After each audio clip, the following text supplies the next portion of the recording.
Hey guys, today I received to check this Aiwa.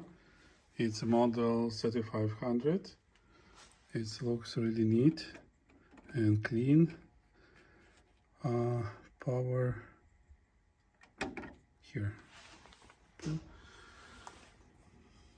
Nice head. So this deck has been serviced and capacitors replaced. The complaint is that it blows up a large capacitor after a while. So what we'll be looking into voltages, and we will be trying to see what may be the root cause and why it blows capacitors. Okay, now let me open it and let's see together how it's built inside. See you soon.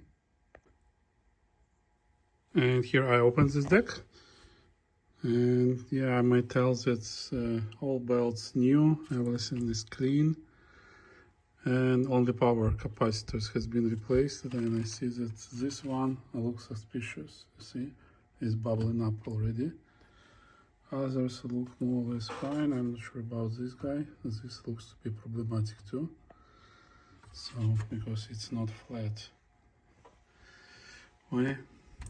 So what I will be doing, I will have to remove this board and see how the capacitors install it, to make sure that they are installed in the proper polarity.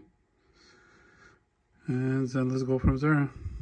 Then we may measure voltages and see what may be the root cause. So I have to remove the rear cover, and then I would be able to remove board back and pull them up.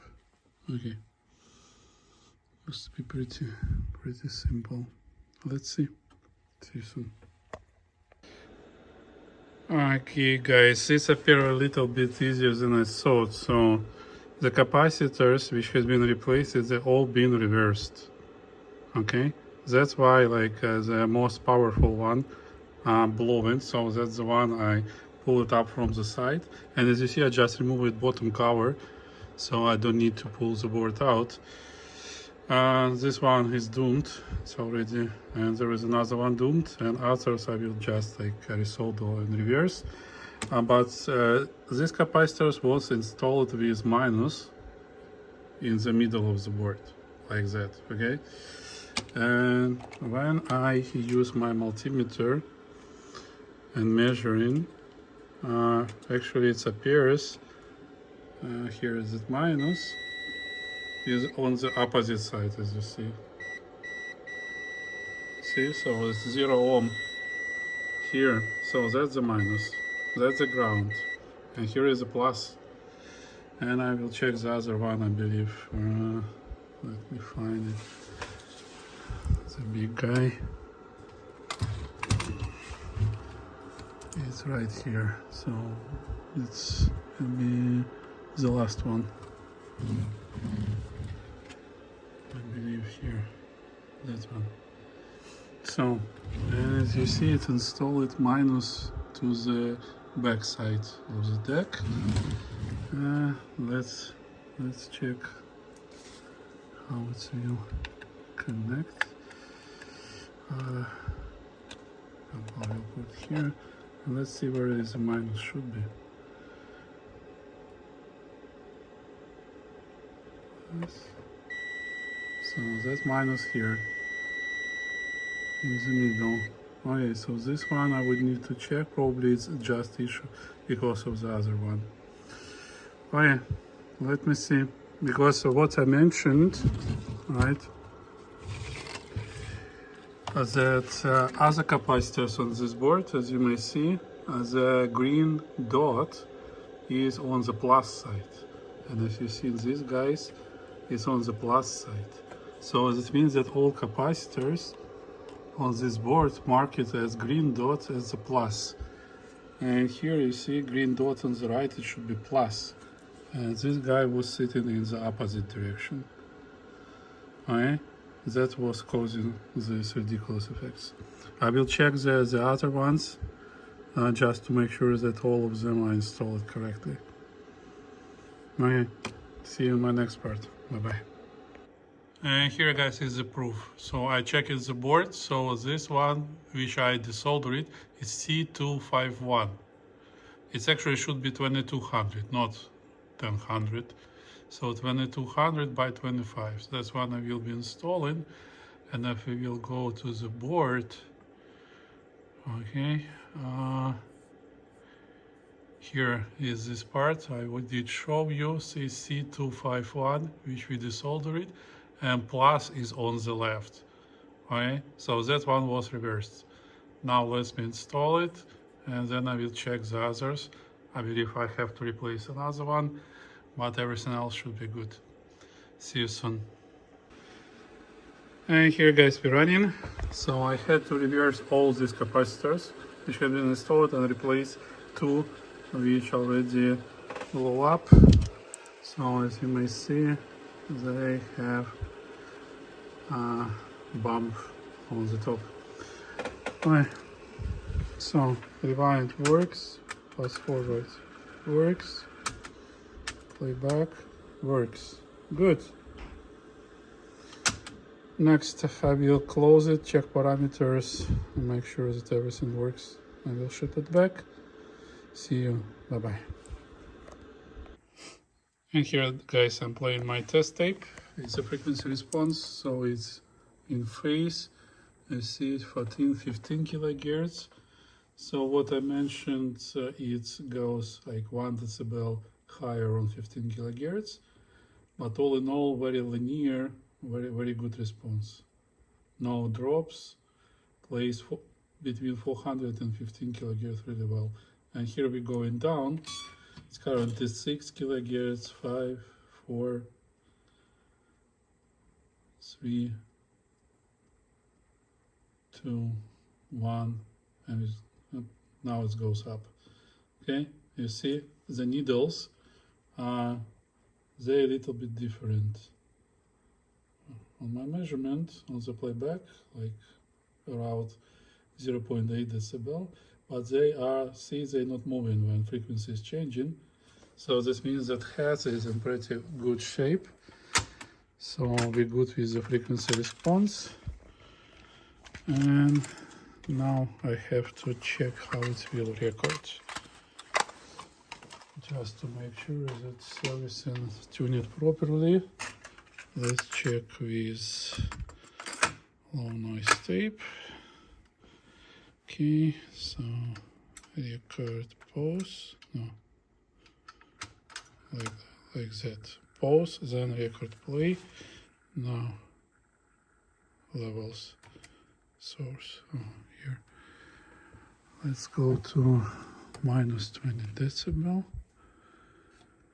So probably I will do, it's not linear on the low levels, so I will decrease levels here. Okay, 400 hertz. Let me set wrong direction. Okay, so we have level. Okay, minus 20 decibel.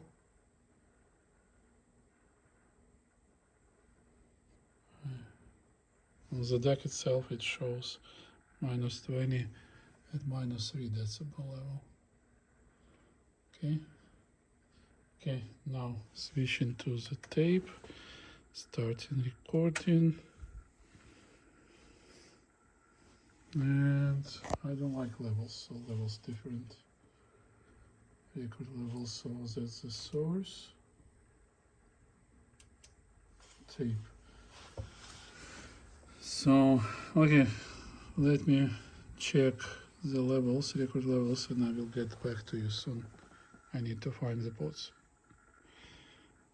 Okay, guys, I just tuned this deck, so it's low noise, it's a regular tape, and it's also capable to record on chrome and metal, okay? So, everything off, okay?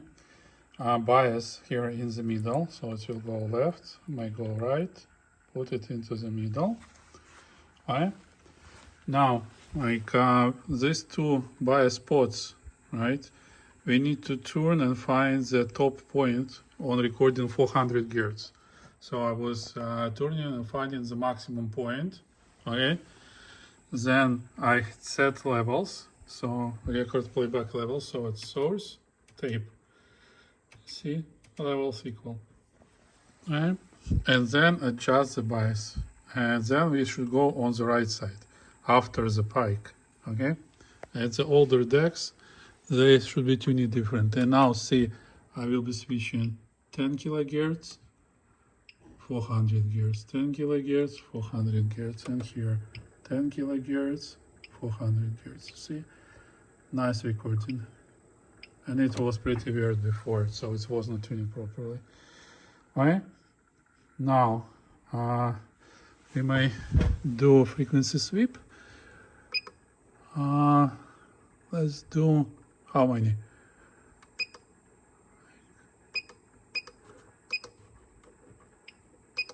$400 to 15 kilohertz. Right? Direction. Let's do rise and fall. Alright, started. So you see it's going from 400 Hz to 15 kilohertz, and that's our level. So 13, 14, 15. Alright, on 15 left channel drops by 2 decibel, but on 10 it's already in line and good to still 400 Hz. Alright, and that's how it records. See, switching source, tape. Up to 15 kilohertz, no issues at all. Records really great. Now try, do we have, here is noise reduction, I believe. Here, on. Is Dolby B. Is anything changes? Yes, with Dolby B, after 10 kilohertz we have drop by both channels. And Dolby C now. Going up, 6, 7, 8, 9, 10 kilohertz. Yeah, with Dolby, not everything good. Without Dolby, we are good. Okay, let me see. This Dolby board has 8 ports. So let me see. Let me read instruction how to set it up properly. See you soon. Okay, guys, there is no instruction how to tune it. So I technically just check parameters, check one more time the bias levels, and I try a different space on the tape. So now, no Dolby. You see it's tape. Phase a little bit off. Alright, so it comes like +1 decibel approximately is the instruction when we go to 15 kilohertz. Okay, it should be like +1 on 10 kilohertz, and then you see like left channel drops 1 decibel when we go to 15. Okay, now I'm turning on Dolby B. You see it's green light, and you may see that levels are there. Here is no significant changes, and left channel a little bit more, now 2 decibels drop, but everything looks smoothly. Now Dolby C recording, it was fine. Now it's drops a little bit more, so 12, 15 kilohertz, 400. So it drops like waves, like needles on 400 Hz when I drop quickly. Alright, everything works now. The recording fine. Let me check what you will get with the different tape type.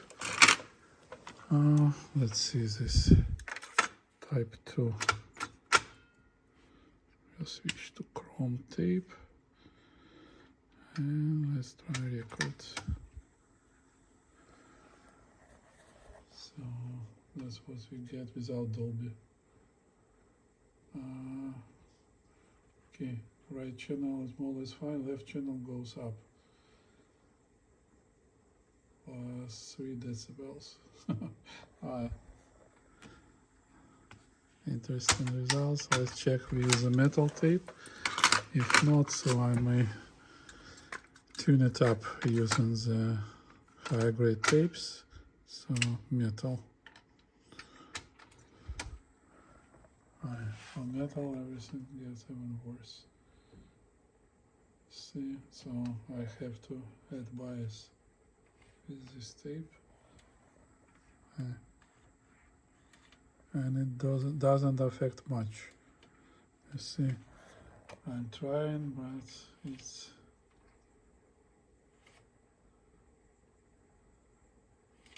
don't change much.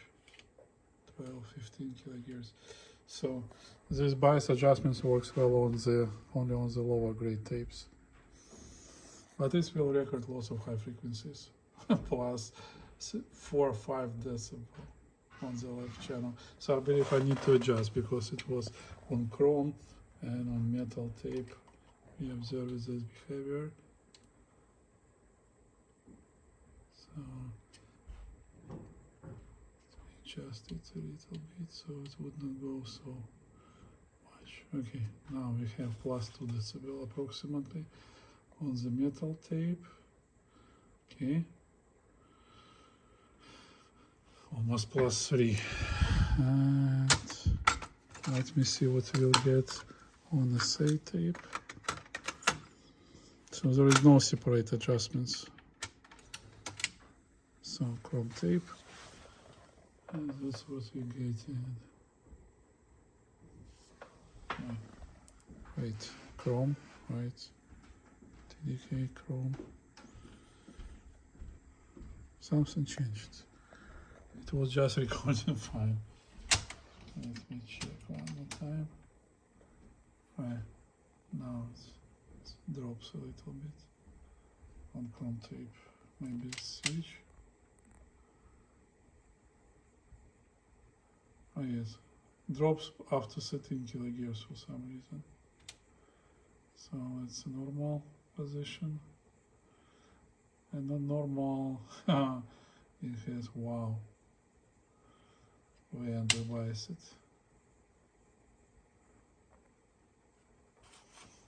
Right.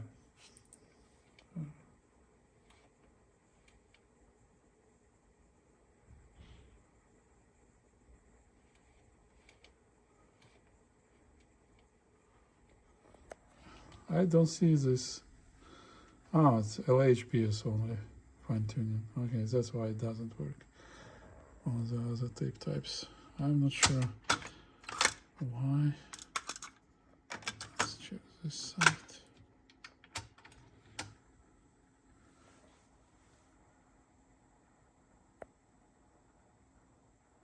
9, 10. Yes, it drops on left channel now. When I adjust it for the metal tape.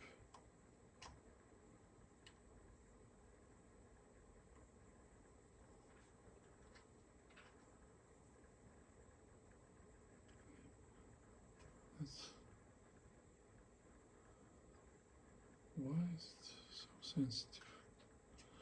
Okay, let's keep it like that and let's try all 3 tape types.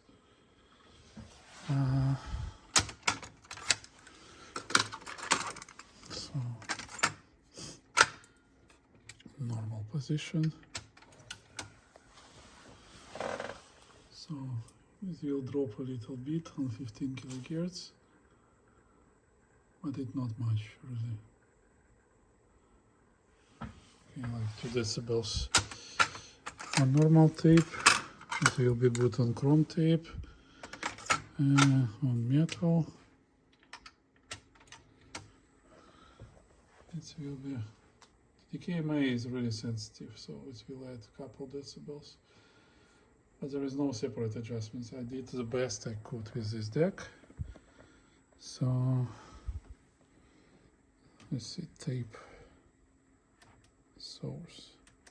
Interesting lights. Okay, that would be it. I will make a sound recording and let's enjoy together with this old guy It's been like 30 years, maybe 40 years now for this guy. And it still works, it still records, still plays fine. So I hope you will like it. See you soon.